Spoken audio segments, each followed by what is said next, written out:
And on debut, Ridewood with a dream first goal for Essendon. Ridewood intercepts, has a think about a second goal. Bounce is unbelievable. Goal just a few minutes ago, runs around. Does she have the distance and the accuracy? Maggie McLaughlin with a special finish. And Ridewood intercepts the debutant to a fellow debutant. Bellany, eyes wide up. She has her first goal. Back at home, staring down the undefeated Roos, but the Bombies were determined not to let them cruise. This is the Sash Women's, most definitely not the official podcast of the Essendon Football Club's women's side. And as always, I'm Courtney and I'm here with Ari and Jordy, and we have a special guest this week. Woo. Hello. This is Evie, who is our new resident Norf nuffie and friend of the pod. Hi, Evie. Hello. It's very lovely to be here. Thanks for coming in. I don't think an Essendon podcast has had a resident North Nuffie No, before. I think in we might be the history, maybe first. ever of Essendon It's like podcasts. a contradiction in terms. I know. What are we going to do next week? Fucking Hawthorn supporter. How's our weekend? Big weekend? Little weekend? A lot of golf, Ryder Cup action. For Yeah. me. It was wild Yeah. and fun. Yeah. Yeah. I don't actually watch the golf, but I do watch the Ryder Cup. when it Right. goes on, 'cause I it's really a lot like of fun. watching it's the one at Christmas time, and it's like the parents and kids one, and it's like Tiger Woods and his son, John Oh, Daly yeah, and yeah, his yeah. son. Like, that's always a fun one to watch. What, the Nepo Baby Cup? Yeah, it's the Never Really Go. Yeah. Anything else? Storm. Storm. Storm. Storm. This is about when most Melbourne-based NRL fans start talking about NRL. Right? Yeah, this is when we give a shit. Yeah, This Haps, week. my man. It's lucky we're always in the grand final. exactly. Yeah. It How means I can watch convenient. one game a year. It's Yeah. perfect. You don't watch the Also- State of Origin? No Penrith. No Penrith. Yes, Yeah, I'm very thank happy God. about that, Yeah. honestly.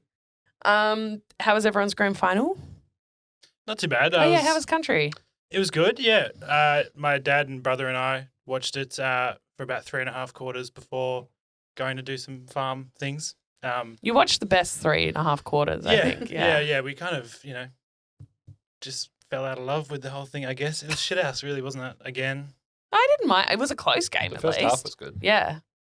The first Yeah. half was so close that even like all the stats were like exactly Exactly the equal. same. It was crazy. I've never, I don't think anything has happened like that before. And it hasn't been level at halftime since like 1909 or something like that. Yeah. And it was exact same like goals behind.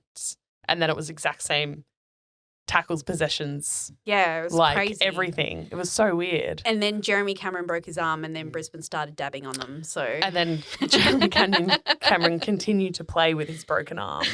My mum was Oh my Jeremy God. Cameron's woodwork teacher in high school. Oh my God, and I love that. To this day, remains her favourite student of all time. oh, So that's she was cute. she was almost in tears when Jeremy Cameron heard. It was very cute. Yeah. Mum. Wow. I spent 12 hours at the pub. And it was, good time, and then scene missing, and then I woke up. So that's good. I I'm was still- there when the orange wine started pouring. Yeah, it so was- I it was was I was early. witness to the crime. While we're with you, Evie, can you tell us about your relationship with footy and how you came to support North Melbourne of all teams? Well, it's funny because I actually, in a roundabout way, was a fan of North Melbourne women's before I was of the men. Correct. Before the North women's team even existed, which is a weird position to be in. So I'm originally from Sydney. I did not have an AFL team that I supported when I moved to Melbourne. No, it wasn't Sydney Swans. I had seen a few games, I think. But I actually started following footy because I just got it in my head one day that if I wanted to understand footy, I had to try and play footy. And so I joined the Melbourne Uni women's team, the Muggers, which is a pretty, big amateur club in VAFA and I don't know which league they're in now. They're still in VAFA. They're I used still in to VAFA, play yeah. them. Yeah. And I had such a good time. I was terrible. I barely knew what I was doing, like 1% of the time. But as it happened, at the time that I was learning how to play football and learning how the game worked, which was about 2014, I want to say, was the time where certain unknown people such as Emma Carney and Ash Riddell, and Caitlin Ashmore, and many other names were starting to make a name for themselves in the VAFA. And the idea of a national league was starting to be floated. Additionally, Melbourne Uni was training at Arden Street in North Melbourne at the time. And the club was really generous with their, like, offering the girls their facilities and just getting them to be able to use, like, a professional ground to be able to train on. And I'm just here, like, this, like, person who has never touched a football before getting to train on Arden Street. It was really cool. That's pretty cool. And yeah, so, like, I just, like, had a really positive, first sort of interaction with the club. It also helped that my husband also supports North Melbourne, but that it is was all John's not fault. Okay. it was not, funnily enough, a major influencing factor in me choosing to support North Melbourne. But yeah, so, I started going to games. It also helped that North Melbourne men's were decent at the time, so we were in some finals too. And yeah, I was at the first women's game in Princes Park, made it in before the lockout. And just remember being so excited to see these women who I'd, trained alongside just playing, like, they're in front of the entire country. It was so cool. That's really cool. We went to some of the, I know that, like, me and a bunch of the girls went to all the exhibition games that were there in the previous years too, but it was just something so special about that moment. Yeah. And yeah, just being so single-mindedly nuffy about North getting a team and all these women I'd known being able to play together. And people, I remember at the time when North came into the competition when they got a license, everyone was like, why are they going to North? And it's literally because they knew the facilities, they knew each other, they had the same coaches, they had, there was a lot of that sort of people who were coming in. And Scott Gowans, who was the coach at the time, also had a lot of knowledge of these girls too. Yeah. So he knew who was who. Yeah. And yeah, like, I think that in a very not summarized nutshell is just like, yeah, that's my sort of experience with coming into North fandom generally, and definitely into the women's team. I think you came in at a good time for Oh, North, I could not have because timed the it women's better. have just gone from strength to strength. Yeah. And now they're just this undefeatable force. But we gave it a good crack on the weekend. Yeah, you gave us a fright. Yeah. Essendon 6-5-41 to North 10-11-74. Goal kickers, we had Soph Alexander with 2, Ridewood, G, Gaylor and Kane for Essendon in front of 3,200 people. Yeah. Biggest Windy Hill attendance since we played North Melbourne last year. Yeah. Seems to be the magic sauce in that one. Put it on a grand final public holiday. Yeah, that too, that helps. Yeah, definitely. Well, and the most local of local. And the 2 most local teams. Yeah, exactly. No, it was great. Like, even the grandstand was like, we kind of sat, I was with mostly North Melbourne people, and I was like, well, I would like to sit in the middle at least. So we're in like the melting pot, so I'm not just like surrounded by North Melbourne people. But yeah, it was packed. It was really packed. I noticed a difference too in the sort of tone of the crowds this year as well. And it's something that I'm delighted by, which is we've kind of moved past that point in women's footy, in the dub at least, where it's not like, oh, isn't this nice? They're just having a go. Isn't it great to see? I support women to, I'm going to kill that bitch. Yeah. Sorry, am I allowed to say that? I'm sorry. Yeah, you can say whatever you want. And just like the real like nuffiness has started to come out in the women's Someone supporters. sitting behind us did tell John to like calm down at one point. Tell her husband, and was like, she's just come back from injury. It's okay. And John's like, what the fuck are you doing? My husband is very passionate about the women's team. I feel like Windy Hill has kind of been like that since the start. Yeah. For us at least. Yeah, for I us, remember us talking definitely. about when we first started playing our first few matches there, and we were like, there are some like real old school Bombers people. Yeah, people that I feel like have never left Windy Hill. Yeah. Like, they will go Exactly. there every weekend. Like, they're there for the cricket Yeah. and the VFL, and they don't have go anywhere memberships else. to proper like Windy Hill Club. Like, Yeah. yeah, there's some real dyed in the wool people there. So it's so good that they have a space to be able to, be themselves. We are still 11th on the ladder with 74%. What's North? Do you know? Have we nudged you down from Disgusting. 360? We've gone down from 500% to 300%. I'm not sure what it is now. Horrendous. That first quarter was a real. I'm not going to say I was freaking out a little bit, but I was uneasy. Well, with when we being kept you scoreless. Yeah, that's the first time it's happened in a long time. Yeah. And like I've got a fairly active North group chat. Mm-hmm. And I'm in there just like crashing out, going, "Oh my God, this is terrible. What is going on?" And my friend Aiden's like, "It's okay. It's just the wind. It's literally Windy Hill. They just need to learn how to kick with the wind." And that was basically it. But it is sort of concerning when you see it taking an entire quarter when you're so used to like just smashing it from the word go.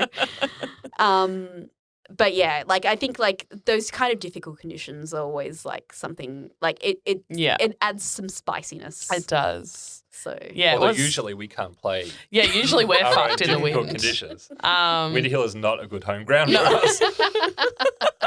There was, that really big, massive wind advantage blowing away from the grandstand. And it was, 17 goals kicked with the wind and only 2 kicked against the wind.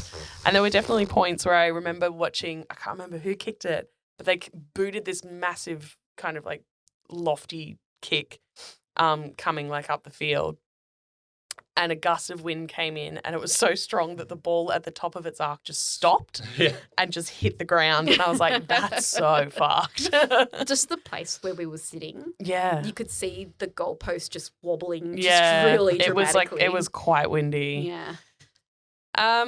It was the highest score against North from any other team since their last loss. Sorry to bring up the 2023 grand final. But also the highest score against them this season. So So I think it was like it was a very competitive game. Yeah.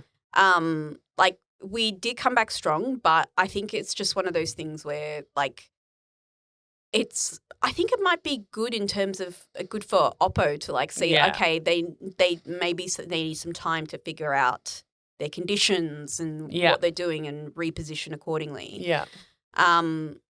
I did, and okay, this is just me speaking as a Blythenberg fangirl. This is literally her first year in the competition. But I think she just reads the play very well. Yeah. And she figured it out very quickly, just how to kick with the wind. And there's this really good goal where you can see that she just absolutely bends it around the corner with the wind. Yeah. She's Irish, isn't she? Yeah. The Irish curse again. Fucking Irish. we cannot deal with an Irish. We're not good. You need to get some Irish girls. We do. We really Wait, do. Who do you have? No, I'm saying we do. We do need to get some Irish girls. Yeah. We got some Kiwis, but no Irish. I think and an ex-rugby player. Mind you, ex-rugby player is good. She was great. 2 actually. Who's the other one? I know Brooker's one. Shit. Injured, did a knee like 3 weeks ago. Brooke Walker. I was going to say which one. We've got so many. That's true. Brooke Walker played sevens. Oh, true. Yeah, that tracks. Okay. Actually, yeah. I want some first names I can't pronounce though. That's what I really want. Yeah, it takes me a while. Aphers and Sears How was it? and Because I've that been saying kind Blathian. Blythen, I think Blythen, yeah. I may need It's to probably be just corrected, like but I'm pretty sure it's Sarah. Blythen. One of the funniest things I've ever seen is someone tweeted, like I think retweeted her first goal and said Blythen Bogue, that's Griffin Logue's Wario. But yeah, she's incredible. Like we signed her last year and basically just kept her cooking for a year, just to learn the game properly. Weapon. Yeah, and just unleashed her this year, and she's like our leading goal kicker. Amazing. So, well, yeah, when you can bend them like that, jeez. Yeah, she's kept Emma King out for a significant amount of time. Yeah, wow. And like, if you're good enough that you're on debut, you're keeping a premiership player out is pretty significant. So, yeah, get some Irish girls. We'll try. Speaking of Brooker before, I thought that she did quite well with having that, what I thought was a hard tag on Kearney. Like, she was just being an absolute pest to Kearney, getting real stuck into it. But after a while, I realised that she was actually trying to break Kearney's tag on G. and just like get in the middle of the two of them. And I think eventually, once the quarter restart, like the next quarter started, it was actually like Kearney and Brooker were tagged on each other properly. But I was like, that's a really smart way to use an ex-rugby player to her strengths, use that body. You know, she's not a great kick yet, I've noticed, but like... Boy, can she tackle. Boy, can she lay a fucking tackle. That's to be expected, though. And that's why, like, looking at the stats, you know, I'm not worried about sort of her sort of output. Yeah. Because, A, that's not really what she's there for right now. Yeah. But, B, I'm comfortable getting games into her at this stage as compared to sort of some other players that could be brought in. Whereas, like, we'll get onto it later, but, like, the whole Courtney Murphy thing, I don't understand in the slightest the fuck's going on there. Yeah, that's so true. Is there any other good stuff that anyone enjoyed, Jordy, Ari? Well, Bogus Girls were pretty good. I think that Ridewoods and G's were up there as well. Ridewoods in particular was just like taking that step around the shoulder, bang, snap around the corner, really nice, and struck it so that would have gone in from 45. That was unreal. Obviously came with the wind, but a G front and center, nice little rove. Again, snap around the corner, really good from her. When she's not taking a set shot, she's very comfortable having a ping at the sticks. Yeah. And Talia Randall's the same. Cannot take a set shot to save her life, but any tricky stuff, she's on it. Yeah. Like, I'm not sure with G that she can't. She doesn't have the Doesn't- confidence to ever take it. It's like she always passes it off. it's the brain thing as well. Yeah. Except when it's like on a really bad angle, and then she'll take the And then shot. she's like, I can do this. The most insane angle you've ever seen. Yeah. I did like the conditions stuff. For the first time in a long time, it felt like we weren't overawed by the conditions. And like what happened in the end, and that was always going to happen. But just that when it didn't get away from us. No, and we started hot this week, I think, as well. That's Pressure something that was we've way struggled up. with the last couple of weeks. It's just like being quite slow to start, kind of being reactive to the other teams, the way that they're playing. And it's like, no, this is our home ground. We set the tone here. And we definitely did set the tone. We were far more aggressive at the contest. Oh, God, yeah. We're actually sticking tackles, which you might not have seen our 2 games previous, but we didn't. We didn't even not stick the tackles. We didn't even try to tackle it at the time. So it was really good to see that drive again. Yeah. It's a hard thing too with like a newer team and a younger club. Like the confidence in tackling is just really hard to sort of get in. But I guess that's also the benefit of having someone who's ex-rugby league too, because like there's none of that hesitancy. No. You just and it's also through a gate. Yeah, exactly. And it's something also that others can learn by example too. Yeah. So we it also comes, but we also just have like a big age gap in our list. So we've got like quite a few senior players and a lot of young players. And None not of that many in the middle. mid-career. yeah. So, you know, all the older ones have had all the pre-seasons and their bodies are up to it, and the young ones are still kind of getting there with that. Yeah. I did want to mention Bushy because I thought she had a really good game. And one thing I've liked all season from her is she's finding a lot more of the ball than she ever has before. Yeah. That she was always a kind of like 8, 9, 10 possession player. And now she's like a 17, 18 possession player. And still doing that defensive role well as well. Yeah. She's a great tackler, you know, sort of positions herself well. So I just like what she's been doing all year. She set up Gaylor's goal really nicely. Yeah. I can't remember who the North Melbourne player was, but booted it out to sort of, you know, defensive 50. She's bumped a player off, gathered, and then hit a target in the you know, dead centre of the ground. So, yeah, she's definitely gaining confidence in her disposal as well, which is really nice. That's good. Any goods from you, Evie? Anything that stood out apart from winning? I don't know. No, like I think it's like these kind of games are really important as well to North's like overall sort of perspective on things, because I know Darren Crocker's spoken about like they try not to think about like, you know, the whole, you know, haven't dropped a game or whatever, because that can keep you like that can have you being complacent. Yeah. And I think that kind of quarter is really important as well, to be like, actually, no, you don't necessarily have this in the bag. A win isn't inevitable. You actually need to think about this and make it happen for you. Yeah. Like, I think, like, you know, acclimatizing to those conditions is important, but also being able to reposition. So we had a couple of outs. So Vicky Wall was back in. She was injured in the previous game. Yeah. But Erica O'Shea was out. She's like our fastest runner. She killed us last year. Yeah, she's crazy. All the Irish girls are speedy, but she's a gun. That's the one thing I remember from the game last year was just watching her spread from contest like lightning every single time. Yeah. Like, we have no one that can keep up with this girl. Yeah. And I think, oh, yes, that's right. Alice O'Loughlin was out. Again, she was one of our best on ground in the grand final. And With you like know, a lacerated liver. lacerated liver. Yeah. Okay, so Crazy. here's something crazy. She didn't even know she had that until well after. Like, she was at like the post-game stuff. She was just hanging out in the change rooms and chatting to people and just, you know, vibing and stuff like that. It was only like much later that she was like, hey, this is a bit sore. What's going on? Maybe you should get this checked out. It's like, what's wrong with you? I don't think it's like she was ignoring the injury, but she just like that just shows how tough she is too, which is really crazy. But yeah, so I'm not sure how long she'll be out for, but the fact that we can sort of move the magnet pieces around and actually make up for those kind of losses is I think also just a mark of how we've improved since 2023 as well, because like we lost Jenna Bruton in the grand final within the first few minutes, and it just totally threw us off our game. And she was such a vital part to our sort of infrastructure.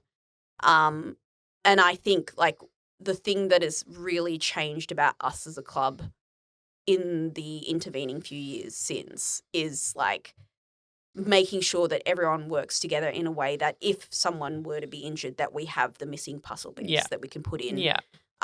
It's not necessarily going to be like for like, but they can bring something else that will contribute. Also just the confidence to know you can still do it. Absolutely. Yeah. Do it differently. Yeah. You'll still make it happen. Yeah.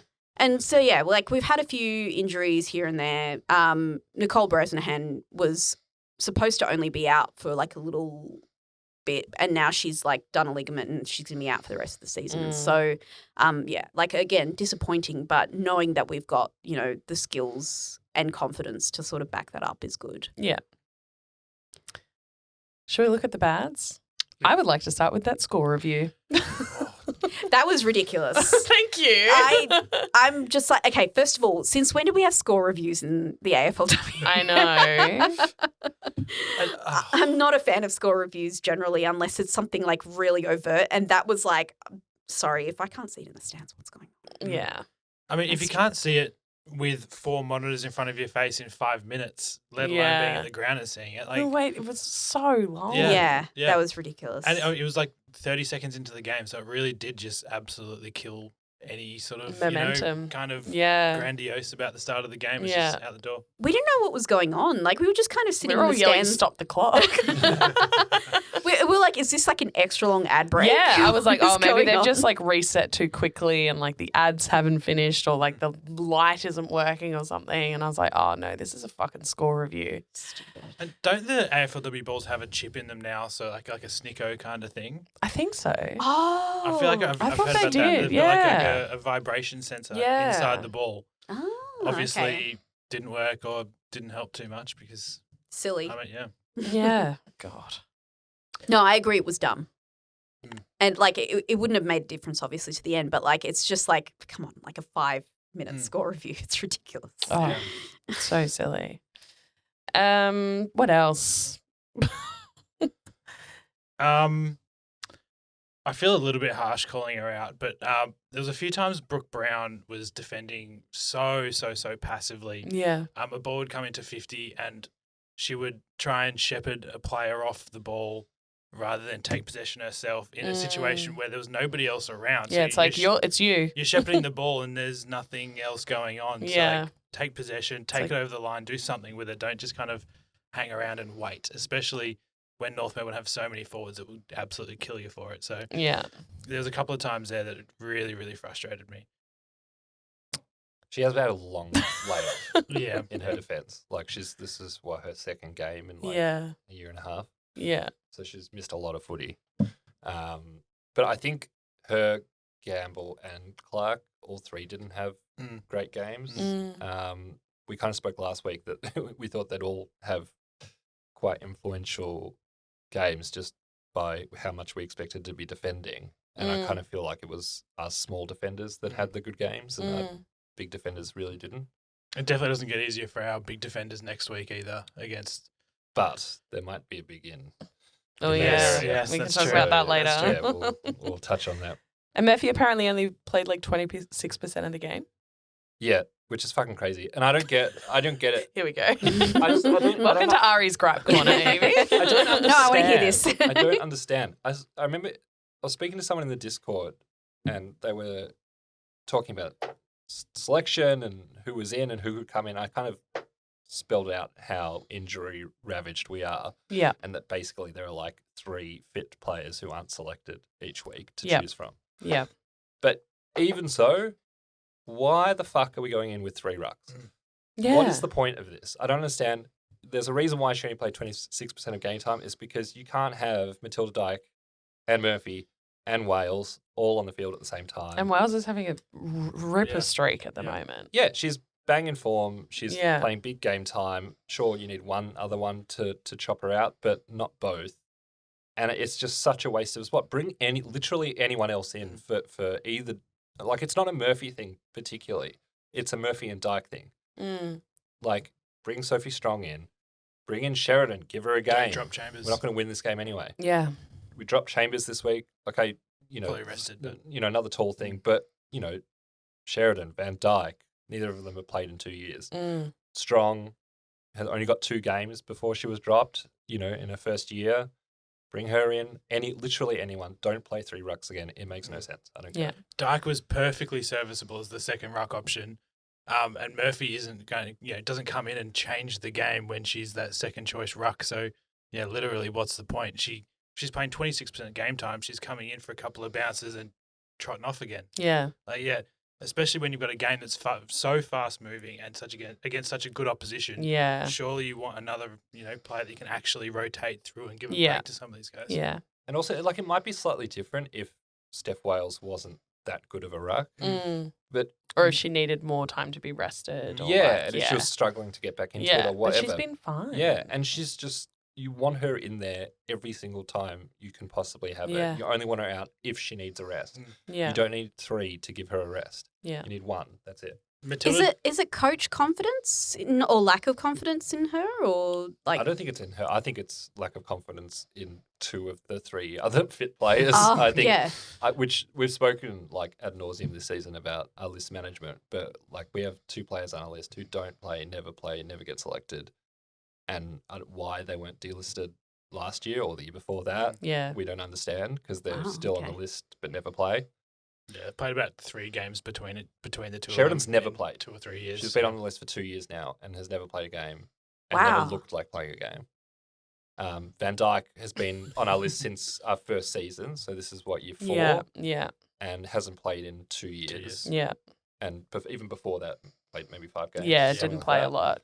Wow. Yeah. Okay. Yeah, like I can. And then I we can also have understand like it from, 3 ACLs and a PCL. Oh god. We have, Let's we have a lot of go. injuries, so we But don't it's like- have yeah, any yeah, depth yeah. whatsoever. So that is a problem. Yeah, But no, there like are- I could understand it from like, okay, you need to develop, like, I was saying earlier with like Blathenberg, you want to develop someone, you want to get them to Yeah. like, know the game well and that kind of thing, understand the game plan, that kind of thing. But when there's literal injuries and, you need someone who has fresh legs, that makes no sense. Yeah. And it's like, that's why I understand having Grace Brooker, even though, she's Yeah. sort of, it's like, okay, you need to get games into her. You need to see if this is going to work. Yeah.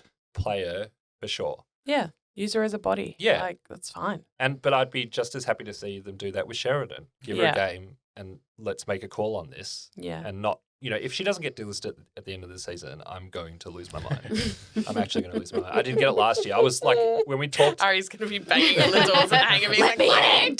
we spoke on the last pod of the season, like, who's going to get delisted? The first thing I said, Yeah. Sheridan is Yeah. going to get delisted 100%. I'm just 100% sure about Nat that. was just listening and being like, yeah, didn't well, happen. watch this. Yeah. Dickhead. Murphy's 24, has played at 3 clubs. Right. So it's not someone that you need to give minutes to develop them. Like, No. they've had a few chances, Interesting. And if you do want to develop them, 26% of game time isn't going to That's not help development. anybody. No. Mm. It's barely a run in the legs. It's barely warming up. Yeah, the runner might have actually had more time on ground. Probably. No, but like, in her defence, I'm not questioning Murphy's spot on the list. No. Because last year we said when Wales went down, we had no one. Yeah, we were We had fucked. Dyke had to take. She's not a first choice ruck. No. She's just not tall enough, big enough, strong enough. So having Murphy on the list makes sense. I get why we took her last. But there's other people that we should be playing before we play her. She should not be playing if Steph Wales is fit and firing. Yeah, absolutely. Yeah. Any bads from you, Evie? For North? Well, we didn't lacerate any livers. That's that's a plus. Did we get any injuries? I don't think we did. Look, honestly, I think like mostly it's just like I don't understand why that brain fade happened. And I'm sure there'd be a lot of review of that happening. And yeah, just like sticking a mark. Yeah. Like I know there's like windy conditions and stuff too, but and like I think it was pretty boggy on one flank as one well. side Like it was like really slippery. Yeah, it was quite slippery. Freya described it literally as like they've just dipped in oil. It was just Great. It was not great. But even then, like, you know, as the conditions improved and that kind of thing, I just felt like there were just like a couple of situations where it's like you're better than this. You can sort of stick a mark at least. But I think it was just more just sort of getting their head. I think getting over that initial sort of shock and then just getting into it, it was a bit slower than I'd like. But I think these are things that sort of improve as the season goes on anyway. So, I just – and more like not as much like pressure, I think, in those conditions as well, which we generally have done in the past. We played like most of this last season, we played in wet weather, and we're really good at just keeping the pressure really intense. And there was that one game I think we played against Port where it was really wet, where we were still laying tackles and everything. So just like not to shy away from it. Yeah. But yeah, that was pretty much it for me. All right, well, let's go to a break and we'll come back with some Discord questions and questions for you, Evie, about how the fuck North is so good.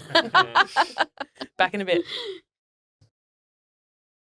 Welcome back. You are listening to The Sash, and we're here with some Discord questions. We're here with Evie and North Nuffie. And let's start with a question for you, Evie. So North's salary cap, how are you managing to sign these players like Birch and Sheeran, re-signing O'Loughlin? Like they can't all be possibly earning these like band one salaries, which is like your top tier. Yeah. But they're so good. Okay, so I come at this from someone who has no actual knowledge. Well, no real knowledge. Just done a lot of reading of big footy. Yeah, I have made the most unhinged takes on big footy. No.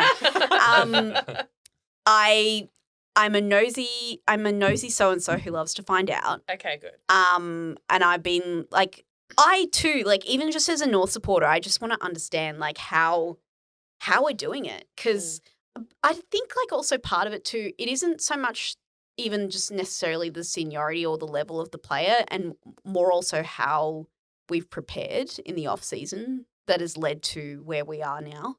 But I think it is a very holistic approach. So the first thing, like the most obvious thing is like, I think the salary, like the money. I think my only sort of guess as to how this has happened is that there's like probably like supplements in ways to like band incomes that ensure like, you know, that they're, you know, happy at the club. I know that Daisy once made a comment about North. I think it was 2023 or something. It was talked about quite a bit. She made an offhand comment that like, you know, Melbourne aren't a club that get cars for free. And it was a dig at North because I think the implication was that everyone's getting Mazdas for free. As far as we know, that's not the case. Is this to do with the Libby Birch move? I think it could be. I think it was also to do with Emma's partner coming in, Kate Sheelaw. Right. It's hard to say. I think it's also like it's just, you know, just usual shithousery. People like to rile each other up. It's fine. And also Daisy knows like a lot of the, again, from like, you know, Diamond Creek and Melbourne uni days. Like they've known each other for a long time. So they like to sort of Rib each other. Yeah. And I mean, Emma's not afraid of doing that either, even No. to her own partner on the Yeah. field. So She can give it as much as she can take it, I think. exactly. So I don't think it was anything too serious, but thinking about it in terms of like an income way, I do know that like there's a lot of, because I mean, even though this is a professional league, unfortunately we're still in a situation where a lot of players still have to work alongside their AFLW jobs. Yeah. And I know I see a lot of our players still having to work in the off season. So I know Jazzy and Jenna have just recently started like a school sort of sports program during the school holidays. But I know Jazzy does like trades as well. There's a lot of nurses and doctors, and I think Mia King she's studying a physiotherapy degree at the moment. So like, you know, everyone still has jobs outside of the salary cap. But I think it's also being given the capability to do those jobs, which probably helps in that regard. So I know North partners with like a lot of like, you know, trades agencies and things like that. And they probably have capability to like, you know, help the girls get jobs in that regard. Yeah. I think a lot of it too is also just maintaining like just their physical health as well. One thing I really noticed in the off season, and I know it's been remarked on quite a bit, is that outside of the EBA, the North girls have come back to preseason training early and have been doing a lot of work in their off season. I don't know, like I would assume that a lot of that is funded off their own back, or whether there's a distribution, like, you know, of higher player salaries if they help, you know, younger players with that sort of thing as well. Again, this is just a guess on my part. I couldn't possibly tell you. You're not doing the books. I would love to see those books, honestly. But I know that like a lot of the girls have been doing a lot of speed training and running like specifically over the last in like the 6 months in the lead up back to the season starting again. My main sort of like speculation about it is like it's a group effort towards the final outcome, whether that be financial support or physical support, understanding like it's the greater goal to sort of get back in.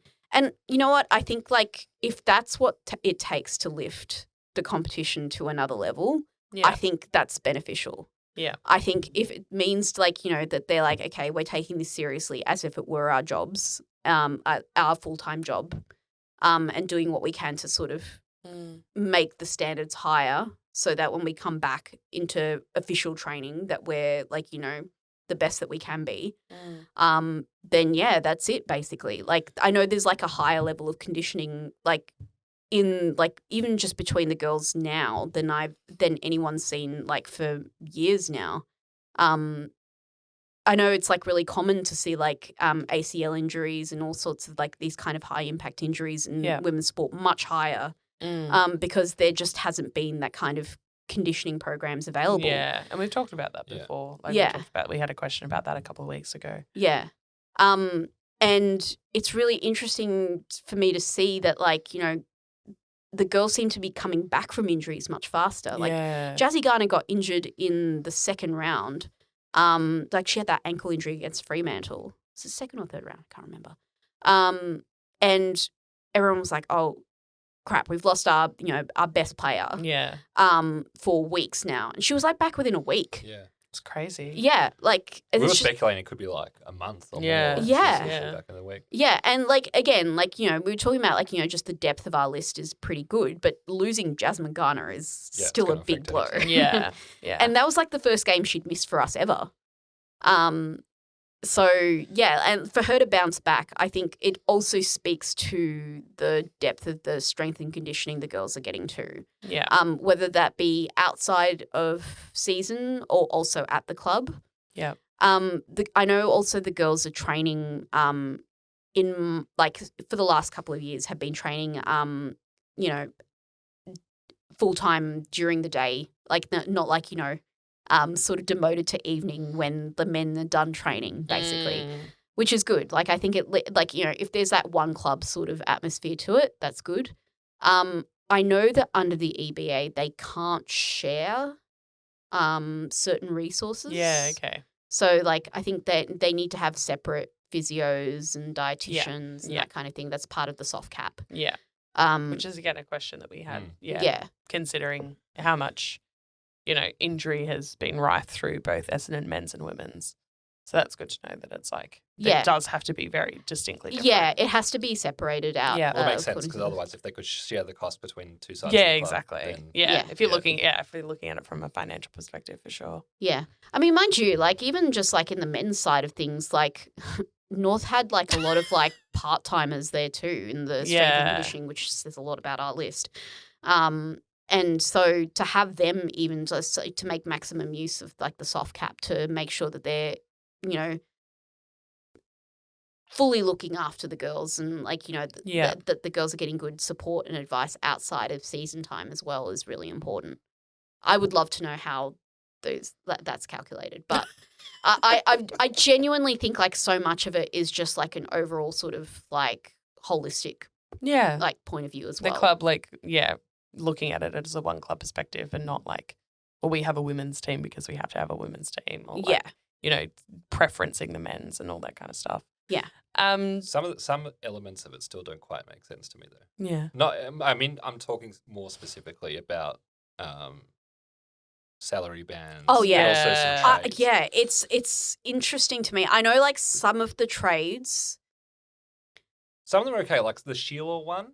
Yeah. I think you lost. Was it Greiser that came out of that deal? That's right. Yeah. So that's like seems like it's like for like. Yeah. 1 in, 1 out. Sure. Yeah. But some of the Birch and trades, Sheeran, some of the trades are also based on like personal stuff too, like wanting to leave clubs for personal reasons, and so they're willing to take a cut for those reasons. I know like some of the girls have like left other clubs for like bad breakups and that kind of thing, so they've left to come here and knowing they take a cut, but also not wanting to be at the previous club too. Yeah, and for someone like Sheeran. Yeah. Who is an older player with late into the league. Yeah.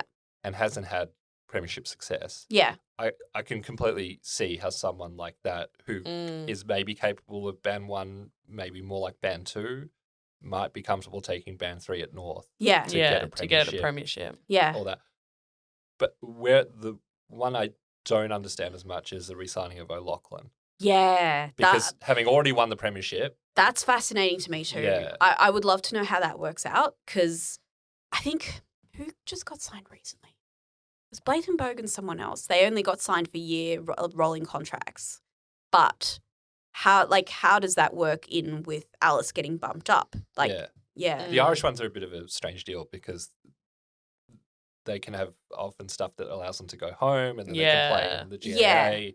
I think there's a lot of agreements into when they return and things as well. I know Vicky Wall returned she had to return within a few weeks of preseason training, or once her season with Gaelic football had ended, she had to return within a few weeks or something like that. Yeah, and they can often take a lesser pay than they might otherwise be entitled to because they get the flexibility. So Sarah Rowe gets to play soccer for a while, stuff like that, or they get to go play Gaelic or whatever. Yeah. So I can understand that a bit more. But it's like, it happened in the men's all the time as well that a team chasing the flag, people take pay cuts to bring someone in or just to keep everyone here so we can keep going after it. But generally, once it happens, people are less inclined to lose out because, career's still short. Yeah. I don't know. I think so I'm not sure if Alice O'Loughlin went back for Gaelic football. Yeah. I don't think she did. I'm not sure. But I know that Erica O'Shea, Vicky Wall, Blayton they all went back. So they would be, as a result, even Vicky being a premiership player now, she'd still be on a lower, as a result, or some sort of agreed contract as a result. But yeah, it's interesting. I assume it's a very fine balancing act. Yeah. They've got really good accountants over there at Arden Street. No cotton on sponsorship, sadly. Looking at our Discord, we have a question from Liam Metcalf who asks, what measures, if any, do you see the W putting in place to ensure greater equalisation across teams? North being so good just isn't fair and unnatural. It's hard to see anyone catching up to them anytime soon. Really, it's just what I was saying before. I think like it all club like if it's something that North being elite in skills and conditioning and that kind of thing, if it's something that helps other clubs to come up to our level, Absolutely. I think that's good for the game. Yeah. I think it's something that like should be encouraged of like, okay, so North is doing this, this, and this. How can we meet that moment? Yeah. Yeah. And the AFL should absolutely be allowing the caps the money to come in to support that. Yeah. It's like it would be crazy if they didn't. It would be crazy for them to see, people having to like basically go off the like, smell of an oily rag to try and be a better player and be like, actually, no, what we need is to not do any of this for any of the other clubs. How does that make sense? Well, crazier things have happened with the AFL. The soft cap stuff all makes sense because if you're going to put more into preparation and all that kind of stuff to get better, if every other club has the ability to do it because there's room in the cap, then it's your advantage if you're doing it and other teams aren't. Exactly. It's more the list hoarding that's the problem. Yeah. Because then if North are just so much better than everyone else because the players they're able to recruit are so much better than everyone else's, then how watchable is the product when you're winning by 100 points every week? The interesting thing I will point out about that too is that our list is still very different from what it was a couple of years ago. The first time we started coming into finals contention, which was 2020, when the season got cut off, and us and Freo were like basically the two sort of ones to watch at the time. We have lost quite a few marquee players since then. So we lost Sophie Abidangelo. We lost Caitlin Ashmore. Who else did we lose? Mona Hope. Mm-hmm. So there's quite a few players who have departed since then. There's also like the lower level ones and sort of the positions that have come through in between. And it's not to say that we haven't had our losses in that regard. I think it's just one of those things. Like if you look at it from the perspective of any other team in the men's league, that yes, like every single person on this list is a gun, but they will disperse. And I think it's one of those things, like especially as like expansion teams grow and make their programs more viable, they'll want to go to it will be a much more attractive environment. You have to make the environment to get people. Oh, yeah, of course. There's a reason why. Build it and they'll come, right? Build it and they'll come, exactly, yeah. But it's more like an undefeated team then gets maybe the best free agent in the, I think that's the worry. Like what happens if you go undefeated this year and you win the grand final by 50 points and then, I don't know, pick a player, pick a gun. Ebony Marinoff decides she wants out of Adelaide and she goes to North. I was about to say Jessie Wardlaw. We wouldn't have the cap. That's the thing. Like, you wouldn't have the cap. But I would have said that last year. 2 masters. I don't know. Like, I don't think we would because, like, I think about, like, Sydney, I think, is the main one to watch in this space because they have Scott Gowans. And they have, and I'd give them full credit for this, they waited to come to the competition until they had the resources to do so. And I think Essendon did the same. And Essendon did the same. We weren't ready, and we were happy to be like, we're not ready for this. Yeah. And I there's certain other clubs which I think went straight in and did not have the resources and also do not care as much to develop their women's program. And that is why they leave. Yeah. And even now, sometimes I hear some of the things that come out of other clubs and like just how they treat their women's team. And it's, I think hoarding players is a problem, but also I think you have to make the environment, like it's not even just build it and they will come. Continue to keep it a place. Nurture it, yeah. Yeah. Build it and nurture it. Like there's clubs in the team now that are down the bottom of the ladder that like had some of the best players in the league and they weren't losing just necessarily for expansion purposes. It's because they don't seem to give a shit about having an environment where players want to thrive. Yeah. And that's a real problem. Like you need to establish those resources and make your club a place that people want to play. I mean, like, people look at North Men's and it's just like, why would they want to play there, right? Like, it's not that, like, we don't have the same resources as other, like, sort of much, like, wealthier clubs, like, Carlton or something like that. But you you establish that environment. So, yeah. And the thing is as well is, like, this is the case with almost all women's sports, but when the dollar amounts are much smaller compared to the men's to make a big difference. Yeah. Because the base is starting from a low place, it doesn't take a lot of investment to have a really big impact. 100%. Even like the small things that, like, we talk about with, like, the one club stuff, like, like letting them play, having equal time on the ground. It makes a difference. It means that, okay, they're taking us seriously as a professional team and not just like, me and the Div 5 muggers, like, coming in on a Thursday night onto Arden Street. Yeah. It's like, okay, they're playing during the day. Why is this happening? Mate, it was on a lock screen. Is it the Dee song? What is it? It's something in the AFL app. Okay, I'm blaming the AFL up. That's fair enough. Yeah. They're like independent thought alert. Don't talk about the salary bands. It's like, yeah, it really is like, if you place them on the same level, that is where, like, it's a mindset thing too. Then it becomes like it's like they're giving a shit about me, so I'm going to give a shit about what I do. Exactly. And, like, I think about, like, the players in these clubs where they don't seem to really give a shit about them. Like, are they taking it seriously as their full-time job? Like, or or is it just like, playing club footy on the weekends? Yeah. Like, it really is important just to have that sort of holistic sort of view of it, and all of it sort of then fits together. But I don't want to point fingers, but I genuinely thought that Paige Scott was just going to give up footy and do shearing like last season. Like, genuinely. I was like, well, they're done, so they're just going to do shearing out on the farm all the time. So yeah. And I mean, like, some of the players that we've lost have, like, basically have, like, lost their love of football and just, like, and that happens as well. Yeah, that's fair enough. Like, especially when you're playing for a long time. Yeah. And, if you're reaching the end of your career and you're not really sure where it's going to go, it's hard to see that. Yeah. I think also, like, I think about Emma Carney.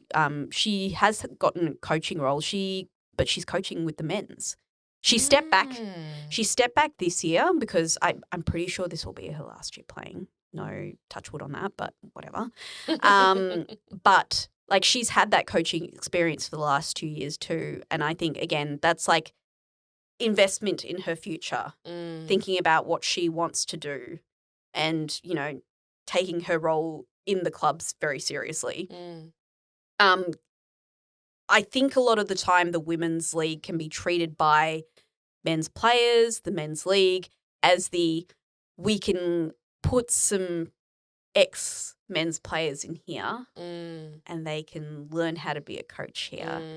That this is absolute. I don't want to say this is a sledge on Ben Brown because he's delightful and I know that he would absolutely, he's going to be such a Ben Brown in I'm next so week. jealous that you have Ben Brown. He is a delight. He's a good boy. He's a lovely boy. He's a wonderful man. And he's the kind of person who takes the women's league very seriously and is such a benefit. But there are certain other men in the women's competition who I think are just there to, as a stepping stone. Definitely, Yeah. And the Nick moment, Santo. yes. That's a weird cough you've got there. Ari. And yeah, like the moment it stops being that, Yeah. that's when it That's starts. when we're going to see success. Yeah. And change. Yeah. I think. Absolutely. Just to Liam's question as well, I think we will start to see a bit of a change in the next few years now that the draft is truly national. Yes. Because up until I think last draft was the first one where it's been national, but before that, players could nominate just to their states. Yeah. And then you had weird shit like Montana Ham, who was Victorian, nominating only New South Wales, so she could get to Sydney. Charlie Rowbottom was the same thing. Yeah. Also Victoria nominated Gold Coast, so she could get to Gold Oh, Coast. it's like you find the loophole and you go for it. Yeah, but so like that's not possible anymore. Yeah. So now the best players Will be available disperse for the in- number one yeah. pick, no matter where they are, and that will equalise the comp over time. Yeah. Because the worst clubs will get the best young talent. Yeah. And like also, as I mentioned earlier, a lot of these players are like the older marquee players are all starting to age out. Yeah. Like Emma Carney, it's probably her last year. Yeah. You know, there's quite a few, like Libby Birch is in her 30s as well. There's no, wait, Libby Birch isn't in her 30s. What am I talking about? She's like, I thought she's been around for so long. I thought she was in her 30s. No, there's others like Jazzy Garner. Yeah. Jenna Bruton. You know, they're starting to come to what could conceivably be the end of their careers. And they were around since the start. Yeah. So things will start to even out as those marquee players start retiring too. Absolutely. So yeah. Liam does have a follow-up question, which is, which W player would you most like to hang out with for a catch-up, and what would you do? He said, I would work out with Bellany because the woman's a beast. I would Jesus. go out on rounds with Sophie Alexander and ask very nicely if I can drive the ambulance with the sirens on. Every time I see an ambulance, like, you know, park for them to get out and get food, I'm like, Sophie. I wonder if this is Sophie. I wonder if it's Sophie. I don't know what I would do. Yeah, I don't know what I would do, but I would pick Steph Kane Yeah. because I think she just have interesting stories. You would just sit there and pick her brain. Yeah, I just Yeah. think She's she's the had, army angle. well, like all of it, like her career, and also, do you remember like when she first came over, she was like building Winton Oval. It was like Oh that my video God. when she got announced as That's captain. right. No, Yeah. I do remember She was in a hard that. hat at Winton Oval, and Nat Wood came with a coffee and like, yeah, do you want to be yeah. captain on it? Yeah, that was cute. Yeah, so I just think she's had like an interesting life. I'd like to know, hear about it. I'd go with Nan Scorn to the Olympics. Oh yeah. Oh, that's I think she'd one. get me some good access. Yeah. What about you? Emma Carney. Yeah. What would you do? I'm kind of scared of her though. She seems scary. She's terrifying. And look, I'm she's sure lovely. she's lovely. She's absolutely lovely, but also like I feel like she'd be a good font of knowledge because I think she's also got a good grip on what's going on Yeah. and just knows if there's some bullshit happening. You can shut it down pretty quickly. Yeah, cool. So So you get the goss from Emma Carney. 100%, she'd know. Joe Fangirl asks, can that version of Essendon turn up every week, please? Apparently not. No. Aw. We shall see. We did speak last week that we were hoping for exactly Yeah, this is exactly Yeah. what we wanted. Like a loss, we understood it was going to be a loss. Yeah. We didn't want it to be a big margin. We wanted to go out fierce, play defensively, come out hot. Like I feel like we ticked everything that we at Yeah. this table wanted. And either to keep them to a low score or Yeah. to kick a fairly decent score Yeah. ourselves. I think we, did. We did I'll both say those this, things. what I usually say about the men's team whenever we don't lose by 10 billion points, it was an honourable loss. Yes. Yeah, we hear Exactly. that one. We hear that one. It was an honourable But loss. it genuinely was, Yeah. considering like you managed to do that first quarter. I think it actually was an honourable Was it the loss. most honourable loss against North? Probably. Yeah. Okay. I'll take That's it. something in itself. Isn't it? Yeah. Yeah, it was nice to see John upset at the football. He was not I was happy. like, he's getting pissed off, and that's great for me. All right, so looking at our Discord People's Champion, we had 3 votes for Nan Scorn, 2 votes for Wales, and 1 vote for Pressparkus, which changes our leaderboard. Oh, it's a live leaderboard as Jordy changes it. We have 17 for Nan Scorn. She's head and shoulders above everyone else. 8 for Wales, 4 for Gaylor, 5 for Pressparkus, 4 for Gaylor, 4 for G, 2 for Too Good, 1 for McLaughlin, and 1 for Bannister. This is the only scenario Nan's Corn is head and shoulders above anybody. Yeah. I think. Yeah. Because she's usually head and shoulders Yeah. at everyone's Below knees. Coaches' votes for this round, we had 9 for Riddell, 7 for Garner, 6 for King, 3 for Sheeran, 3 for Bogue, and 2 for Nanscorn. I'll take that too. But it does mean that Nanscorn drops from number 8th to equal 10th. Quick round out preview. Yep. We're under lights on Friday, 7:15 p.m. at Icon. Against the Demons, Melbourne is second with 6 wins and 1 loss at 294%. And their one loss did come up against Port in round 5. So they've got a couple more wins under their belt. They did absolutely thump Gold Coast last week, 93-6. And Gold Coast kicked that 6 points the long way around. They didn't kick a goal. They kicked 6 behinds. A couple are rushed in there too, so that hurts. I would like to hope that we do better than that. They are shit. Yeah, all time shit. Can't wait to lose to them later Do this you know season. do you know who their coach is? Who? It's Reece Shaw. Oh, interesting. And do you know who their previous coach was? Who? Cameron Joyce. Oh, They interesting. really seem to love Northmen's offcuts. Just say that Cam much. Joyce is at the Bombers now, isn't he? Great. Is he one of our assistants? Cam Joyce. Yeah, look, North. I mean, not North. You're North. Melbourne. Katie Hoare, Taylor Harris. Kay Alyssa Hoare is Bannon. terrifying. They all kicked 2. They all had 7 individual goal kickers as well. So I think we've got our work cut out for us this week But- again. Maddie Gay. But Maybe. it's looking like Maddie Yeah. Gay might be coming back in. She is a test, which is exciting. Oh, she'll be in. 100%. She'll be in. Lock it in, Eddie. Yeah. She's in. So that'll be great for our backline. We definitely have missed her dearly. We will need her in the back line because Melbourne's forward line is as scary as just about anyone's in the league. Katie is terrifying. She's kicked 14 goals. I think that's like the second most in the league. Taylor Harris has kicked 9, and Eden Zanker, who's playing as a deep forward this year, has kicked 11. So, Oh, good. and our highest is Alexander with 7. So a little bit of contest. Taylor Harris Yeah. has really come back into form this Oh, year. yeah. too. Yeah. I feel like quite quietly as well. Yeah. Yeah. Bit of a dark horse, It's which is impressive considering she was like the player like a few years ago. Yeah. I fear playing Melbourne. Oh, yeah. And We're- you saying that as a North supporter is yeah, saying something. Well, they're looking much stronger than Yeah. Brisbane or Adelaide, Mm. as the original sort of like. and I've big seen ones. Taylor Harris in her off season. She does boxing, Yeah. like Also competitively. terrifying. Again, Also scary. terrifying. I actually have a different view of Melbourne a little bit. Oh, here we go. I'm worried just because of the state of injuries and all that kind of stuff, but I'm less worried about Melbourne by a distance than I was about North. Yeah.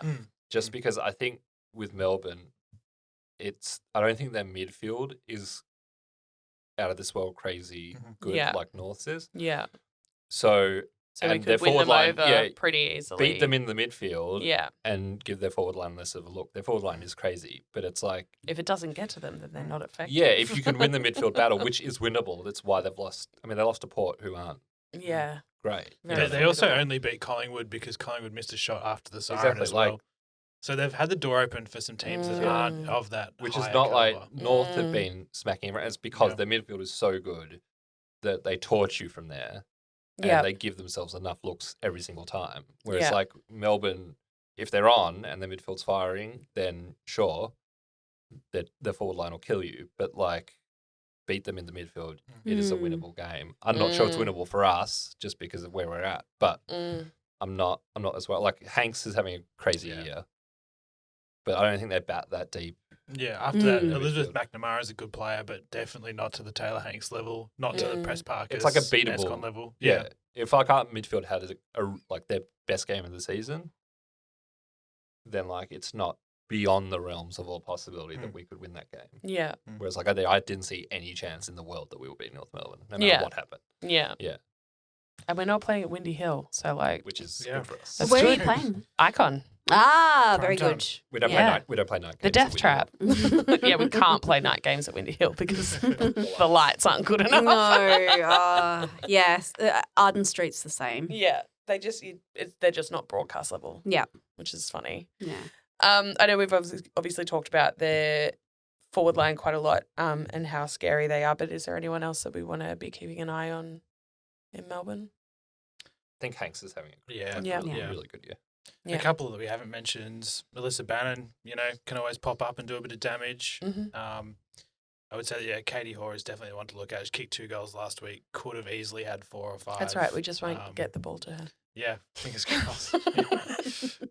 yeah. And how are we looking at changes in our side, especially if Maddie Gay is coming back in? Who comes out? Who comes out? Well, if one of the rucks don't come out, Yeah. then Are you writing a strongly worded If, one of letter? our, if all of our 12 rucks are in. yeah, no, I just might be on strike or something.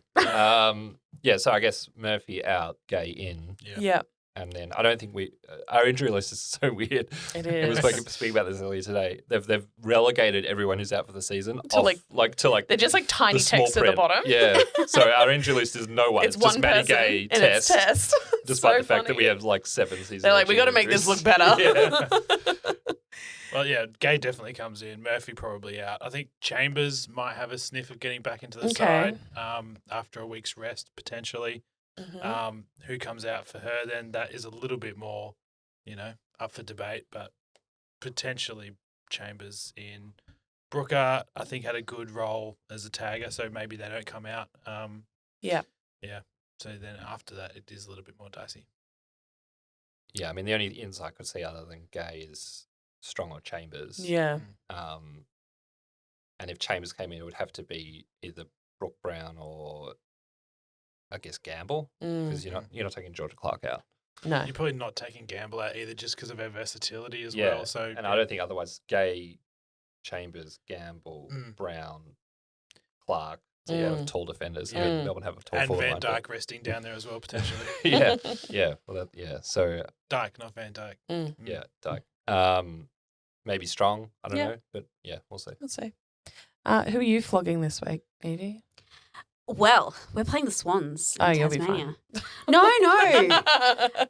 I think this is a bit of a grudge match. Right. Because I know there's a bit of beef between Chloe Malloy and Jazzy. Yeah. And of course, they're coached by Scott Gowans. Yeah. So, he knows. He knows the game plan. He knows the game plan. He knows a lot of the players. He understands it. And I think it'll be a nice, messy one. Take it off the mainland. Pretty See much what happens in Tasmania. So yeah, I'm keen to see what happens because I think it can get a bit spiteful sometimes. So Yeah, I true, always true. enjoy those kind of games. I love that.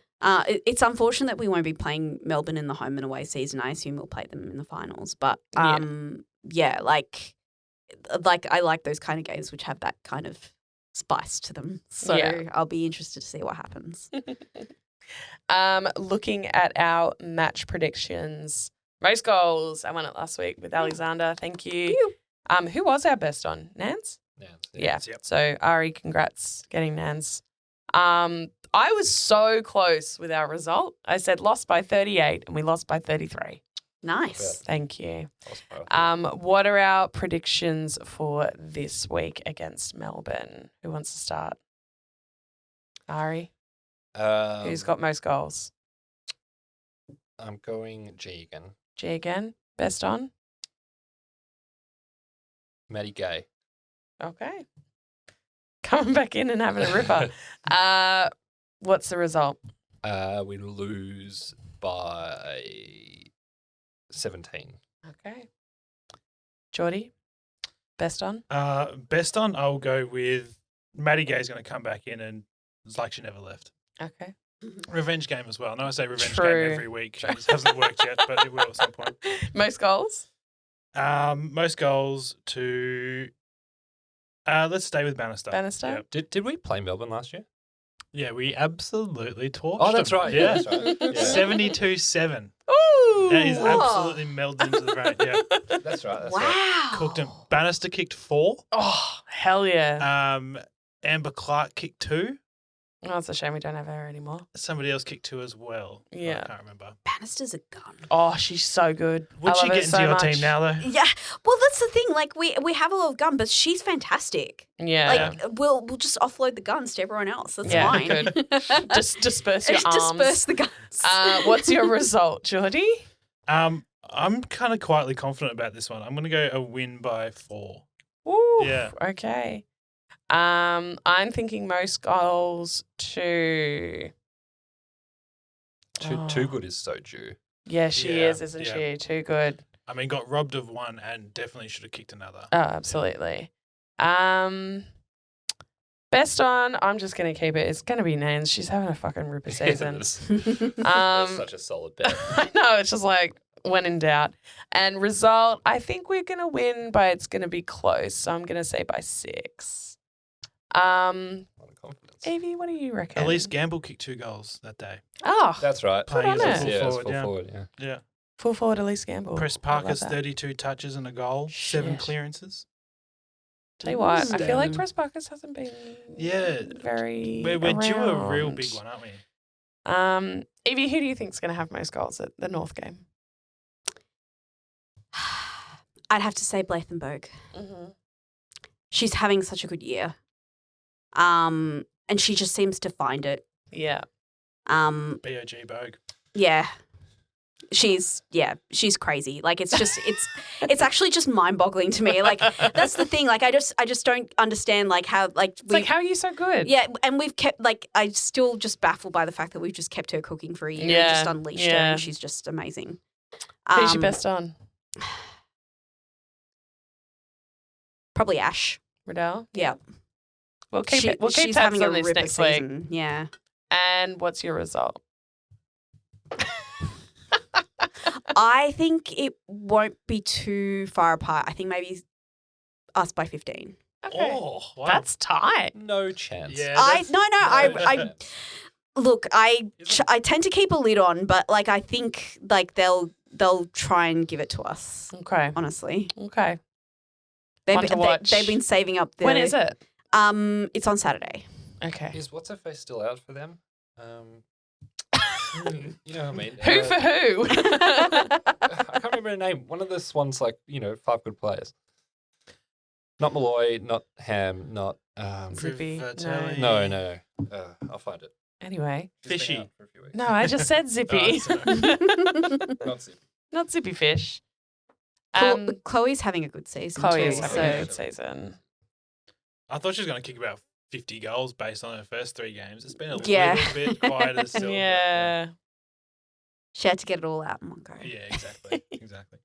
Should we talk about the men's grand final while Ari's going through his phone?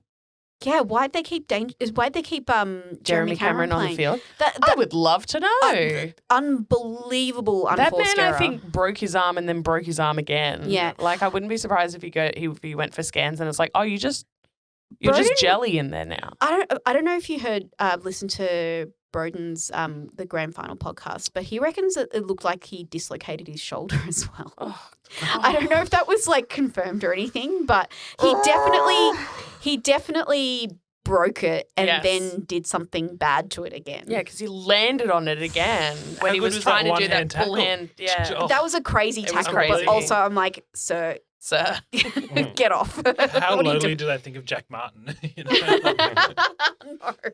It's not like for like exactly. no.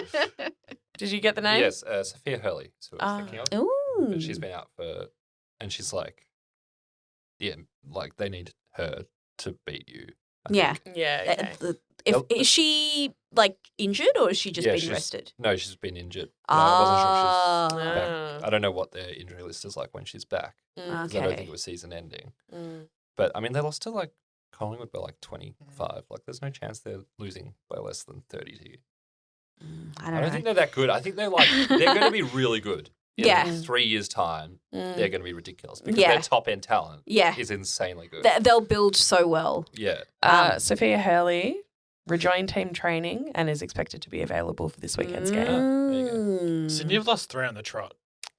Yeah. Yeah. No, they're Interesting. primed to be spanked, I think. But that's what I mean. Yeah. I think with them, when their 5 really good players were all fighting fit, and knocking Then out it's the more park, of a they were great. competition. Yeah. Their list drops off heavily. Yeah. So, like, if one of those is missing, they're not competing. Yeah. Is there anything else we want to say about the grand final? Anything? How are we feeling? Harris Andrews should have won it, I think. I think it should be Charlie Cameron.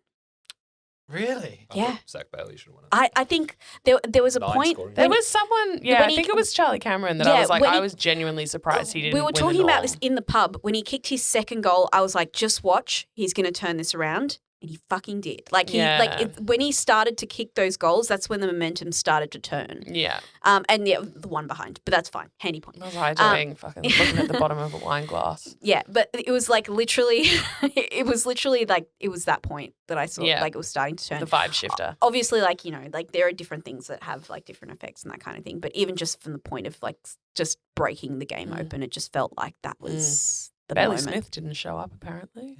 Don't know where he was. Yeah. I think too many midfielders kick too many goals for Charlie Cameron to get it. Yeah. With, like, you know what I mean? Yeah, it's always in the midfield. Yeah. Zach Bailey kicked 3 goals 6. What the from fuck? midfield. It was one goal 6 for a while too. I think. Yeah, but like 9 scoring shots in a Yeah, grand it's final from crazy. midfield is crazy. What are you doing? What are you doing down there? Long way And around. Bond Yeah. next year too. Crazy, huh? Yeah, we'll see. Okay. Do you know that there's I saw this in the picture that they took after the game. There's another Ashcroft coming through, but it's a sister. Ooh. That's the last thing the W needs. Another Ashcroft. Another Ashcroft. Also with long blonde flowing hair. Yeah, I saw someone, I can't remember if it was a question for us or whoever, but if it was like, if we're just going to end up with all the Dersmans, like the full suit. Yeah, I said that in yeah. the group chat. Yeah. I think I think we are. Zane wants to go over. Let's fucking go. Yeah. I want Yaz. That would be good. Oh, Yeah. hell Well, yeah. I think Desma gang. Yeah. we're going to get Willem because I think we're going to trade with West Coast for pick 1 in the draft. Sure. Ah. Yeah, because I think West Coast will get pick 2 compensation for Yeah. Oscar Allen, Ah, okay. Right. and then yeah, they'll yeah. trade us pick 1 because Yeah. I don't think Dersma's the guy that they desperately need. So they've got Yeah. Harley Reid. Yeah. They've already got that kind of like Yeah. star boy thing, and they need a ruck for starters, so they want Cooper Duff Tyler, who will go number 2, and then but they need to bulk up their list. So if we give them pick, especially if we get Draper, if we get compo for him, Yeah. we'll which have we 5, should. 6, and 7. Yeah. We trade them 5 and 6 or Mm. 5 and 7 or whatever combination of the 2 for pick 1, Yeah. and then we'll still have 2 top 10 picks. One of which will be Dersma. Then we get Yeah. Zane Dersma as part of Yeah. the merit deal. True. We get pick 8 and Dersma. Merit to North. No, he doesn't want to go Maybe that's there. happening. That's not happening. Do you want We're him? missing a captain. No. So are we. Certificate for the steak knives. Just swap the captains. Yeah. Yeah, straight swap. Straight swap. Let's do it. All right. Thank you so much, everyone, for listening. Please come and join us in the Discord. I think it's gonna get wild in there during trade period. time. Yeah, Trade period, is trade radio time is peak fun. Discord. It's great. Yeah, follow us on socials. Thank you so much, Evie, for coming and hanging out with Thank us. you for having me. It was lovely. lovely to hear from the inner sanctum of your North Nuffie brain. And we'll see you next week. Up the plains. Up the Go on, plains. What do you say about the Roos?